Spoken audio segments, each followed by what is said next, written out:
மனுஷனை எது சாப்பிடுது தெரியுமா? கவலை தாங்க சாப்பிடுது. கவலையில் பார்த்தீங்கன்னா 3 எழுத்து இருக்குது. க வ லைன்னுட்டு இருக்குது. க ப்ளஸ் வலை.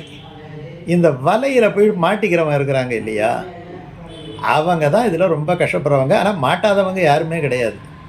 சரி, இந்த கவலையில் இருக்கிற நடு எழுத்து இருக்குது இல்லையா, அந்த வாங்கிற எழுத்தை கட் பண்ணிட்டோம்னு வச்சுக்கிங்க. அதாவது இந்த வலையை கட் பண்ணிட்டோம்னு வச்சுக்கிங்க, அடுத்த எழுத்து என்ன இருக்கும்? கலைன்னுட்டு இருக்கும். கலை என்பது அறிவுன்னுட்டு அர்த்தம்.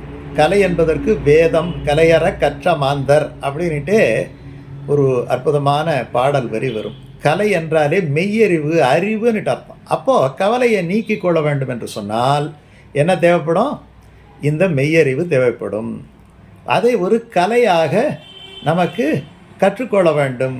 கவலைப்படுவதிலிருந்து விலகுவது என்பது சாதாரணமான விஷயம் கிடையாது. நம்ம போய் ஒருத்தவர்கிட்ட போய், ஒரு நண்பர், அவர் எப்போ பார்த்தாலும் கவலையை தான் சொல்லுவார். அவருக்கு என்னையா கவலைன்னா, பையன் படிக்கலை அப்படின்னு சொல்லுவார்.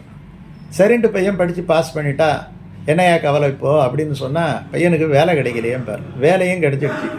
இப்போ என்னையா கவலைன்னா, வேலை கிடச்சிடுச்சிங்க, சம்பளம் பற்ற மாட்டேங்குது.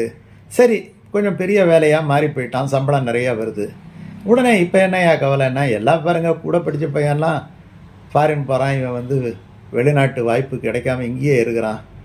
சரின்ட்டு ஒரு 6 மாதத்தில், ஒரு வருஷத்தில் அவனுக்கும் ஒரு சான்ஸ் வந்து வெளிநாடு போயிட்டான். வெளிநாடு போயிட்டு நல்ல முறையில் இருக்கிறான். அப்போ இப்போ என்ன கவலைன்னு சொன்னால், வெளிநாட்டில் போய் அங்கேயே இருந்துருவான் போல இருக்குது, இங்கே எனக்கு உதவிக்கு ஆள் கிடையாது அப்படின்னு கவலைப்படுறார். அப்புறம் பொண்ணு கிடைக்கலையேன்னுட்டு கவலைப்படுறார். அப்புறம் பொண்ணு கிடச்சி கல்யாணம் பண்ண உடனே அவனுக்கு ஒரு குழந்தை பிறக்கலையேன்னு கவலைப்படுறார். அப்புறம் அந்த குழந்தை பிறந்த உடனே அந்த குழந்தைக்கு ஒரு எல்கேஜி சீட்டு கிடைக்கலையேன்னு கவலைப்படுறார். இப்படி கவலைப்படுறதுக்கு விஷயமா இல்லை.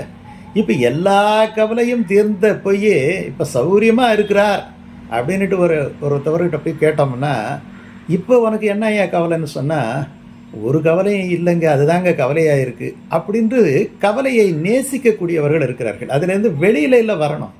ரொம்ப பேர் கவலை இல்லாட்டி தூங்க மாட்டாங்க போல இருக்குது. ஏதோ ஒரு குறைபாடு தனக்கு இருக்கிறதா நினச்சிக்கிட்டா கவலை எப்படி தீரும்?